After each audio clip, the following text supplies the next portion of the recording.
Jumpa lagi dengan saya Yeni Indra di Gospel Truth Cakes dengan renungan yang berjudul ketika kita sudah menjawab, kita merenungkan. Jangan cuman merenungkan ya sudah ngerti, oh ya Allahku bisa. Tanya sama Tuhan. Tuhan, what to do next? Apa yang harus aku lakukan selanjutnya? Karena dalam setiap jawaban doa ada bagian Tuhan dan ada bagian kita. Tuhan gak mau kita duduk manis, santai-santai, gak ngapa-ngapain terus tahu-tahu ada duit datang di pangkuan. Enggak. Tuhan itu menjawab melalui manusia, melalui cara-cara natural. Jadi lakukan hal-hal yang natural, yang kita bisa, yang kita tahu itu baik. Lakukan dengan terus berdoa dan melibatkan Tuhan. Ketika kita siap, maka apa yang kita butuhkan akan datang. Ketika kita siap, guru akan muncul. Jalan keluar, orang yang akan memberikan solusi itu akan muncul. Kalau kita siap. Ketika kemudian ada hikmat untuk melakukan hal-hal yang kita nggak pernah lakukan.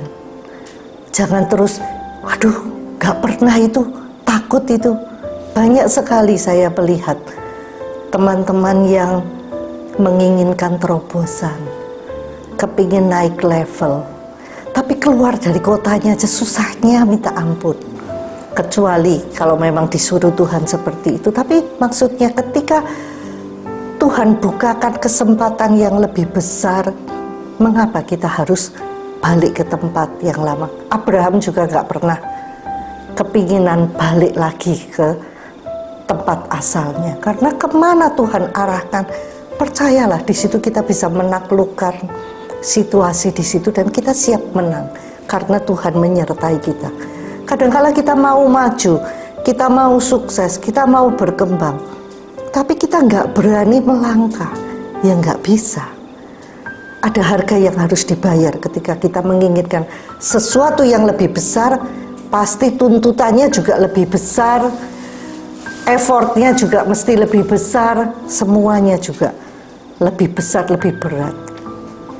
Jadilah rendah hati dan memiliki hati yang lembut, yang mau diajar. Karena setiap orang di sekeliling kita, meskipun kelihatannya biasa-biasa saja, setiap orang punya kelebihan yang kita nggak tahu. Dan kadangkala orang yang bawa kita naik itu belum tentu yang dahsyat-dahsyat, yang luar biasa. Itu malah biasanya kita cuma terkagum-kagum, tapi dia juga nggak mau ngajarin kita.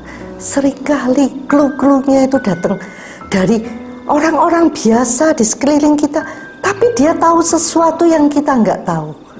Dan dari itu kita tuh bisa mendapatkan terus, oh ternyata harusnya begini. Karena dia mendalami di satu bidang yang kita nggak tahu. Ketika kita mau belajar, tidak pilih-pilih orang, itu seringkali menjadi kesempatan-kesempatan untuk kita maju. Dan orang-orang yang begitu seringkali dengan penuh sukacita menolong kita tanpa pamrih. Karena dia senang kita menghargai pendapatnya.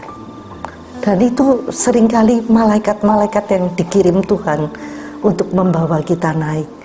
Kalau kita sombong, kita nggak mau melihat gitu, kita nggak akan kemana-mana. Karena Tuhan kirimkan jawabannya dan kita nggak mau.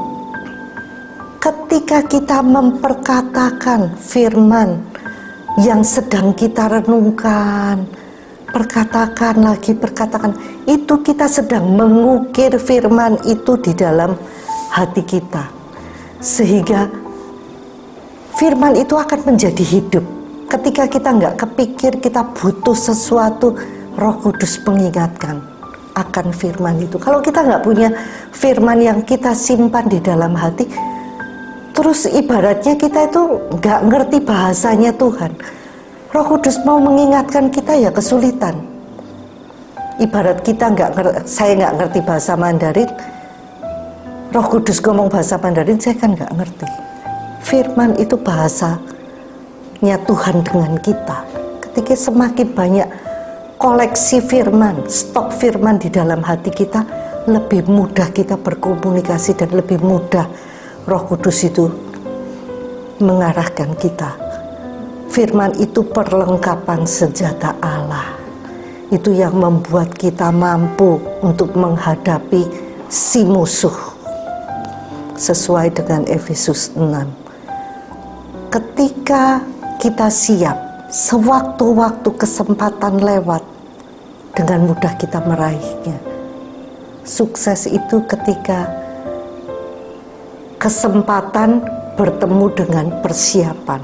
Kalau kita nggak pernah siap, kesempatan emas lewat, kita juga cuman bisa bengong lihat kesempatannya lewat. Sebetulnya Tuhan kan senantiasa memberikan kesempatan-kesempatan kepada kita. Pertanyaannya, apakah kita sudah siap? Merenungkan firman-Nya itu mempersiapkan hati kita. Ketika kita berdoa punya masalah, Tuhan menjawabnya dengan cara yang berbeda, dengan apa yang kita harapkan. Dan banyak orang Kristen miss karena jawaban Tuhan itu berbeda dengan apa yang diharapkan, sehingga ketika jawaban itu datang, ditolak. Bukan salah Tuhan tidak menjawab, karena kita menolaknya. Karena itu terbukalah dengan alternatif yang baru. Jawaban doa itu kerap kali berbeda. Bersiaplah untuk menerima sesuatu yang baru dan menyesuaikan diri. Sesuatu yang baru itu tidak bisa dikerjakan dengan cara yang lama.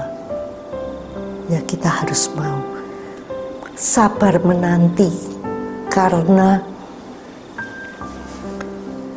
jawaban doa itu tidak selalu instan. Sampai jumpa di episode berikutnya bersama Yeni Indra di Gospel Truth Cakes. Tuhan Yesus memberkati.